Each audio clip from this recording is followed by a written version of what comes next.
The postseason, you're sitting there watching a game as it goes to the 8th, ninth, 10th, 11th, 12th. The Los Angeles Dodgers had to have Yamamoto warm up in case the game went 19 innings. Yes, Yamamoto had pitched a complete game on Saturday night, and on Monday, 1 day's rest, he was warming up in the bullpen, having volunteered to go in the game if needed in the 19th. Dave Roberts said if the game had gone any longer, it was either going to be Yamamoto or Miguel Rojas. Miggy, you know I love you. Very important part of our team back in Florida. But really, that's what we want pitching in the World Series? Absolutely not. There's never been a position player to pitch in the World Series, ever. And that can never happen. So the Blue Jays were down to their last reliever, too. They had Shane Bieber, game four's starter, getting ready to go into game three. Didn't have to. Freddie Freeman, it's the walk-off. What happens if Shane Bieber had to go and pitch in that game? Well, in the regular season, you get a starter from AAA or AA, but mostly AAA, who's slated to start that particular day, or maybe even the next day, but generally that day. You call up, you get that person on a plane, and they come and start.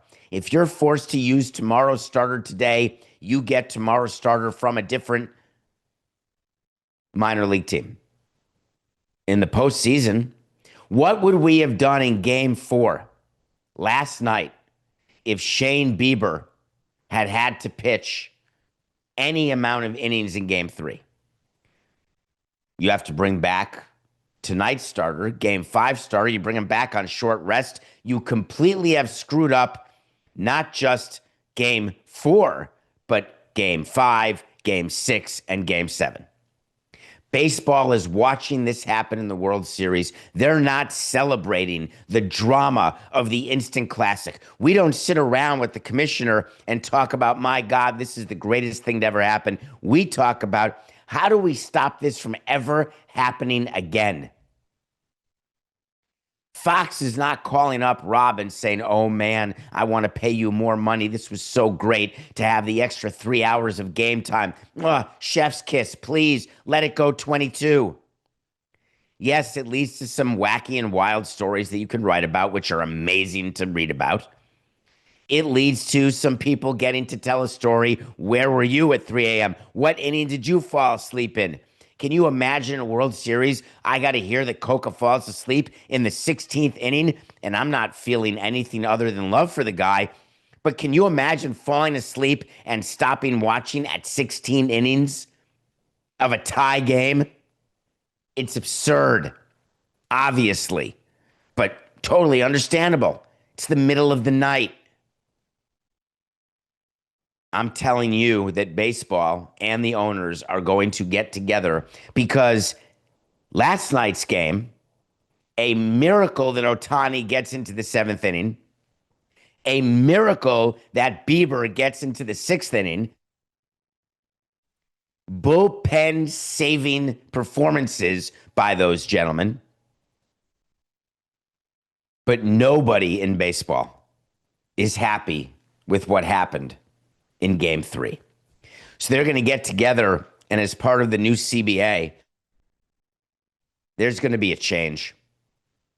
I want to take you back to the beginning of Ghost Runners, because it's a very controversial change in that so many traditionalists are unhappy.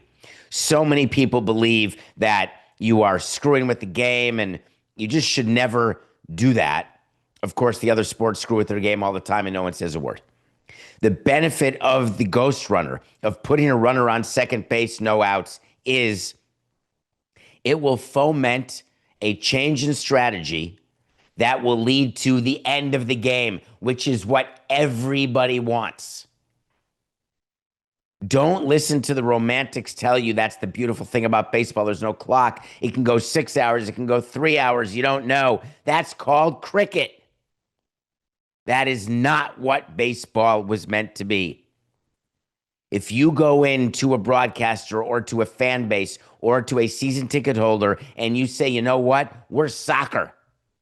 We're going to have you in and out in a buck 30, 2 hours, tops. We're football, basketball, 220. Baseball fans and sponsors alike would sign up. Baseball has been looking to figure out why the ghost runner rule would apply during the regular season, but not the postseason. It's an acknowledgement that the regular season is sort of a different animal. It's the equivalent when we met and talked about these rules. Hey, it's sort of like hockey.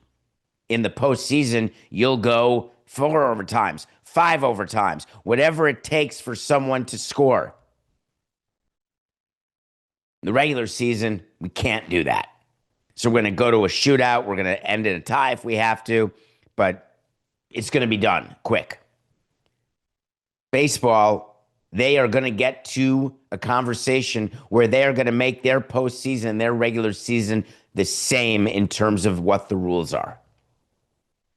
What do I think could be a reasonable negotiation to have with the players' union? Because there are players who do not like the ghost runner. I think it is very reasonable in the postseason to make it so that you play the 10th inning, the 11th inning, maybe even the 12th inning regular. And if the game is still not over after 12 innings, then you do the ghost runner after 13 innings, after 12. So starting in the 13th inning, you'd put a runner on second.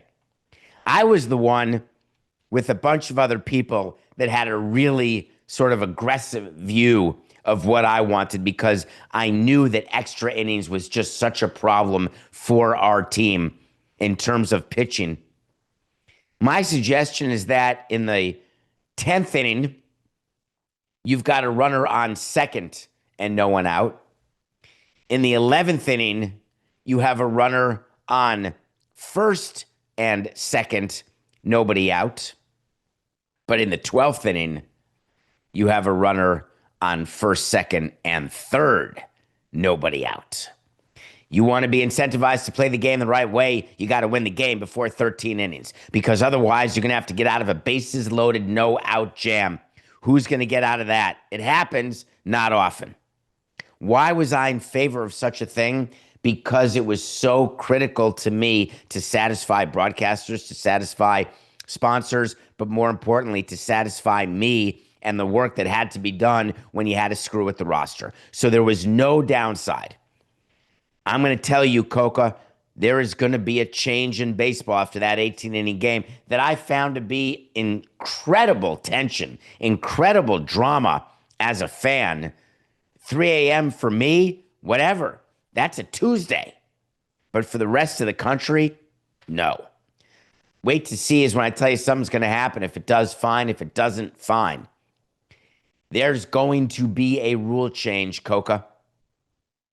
Ghost runners in the postseason are coming to a postseason near you. Wait to see.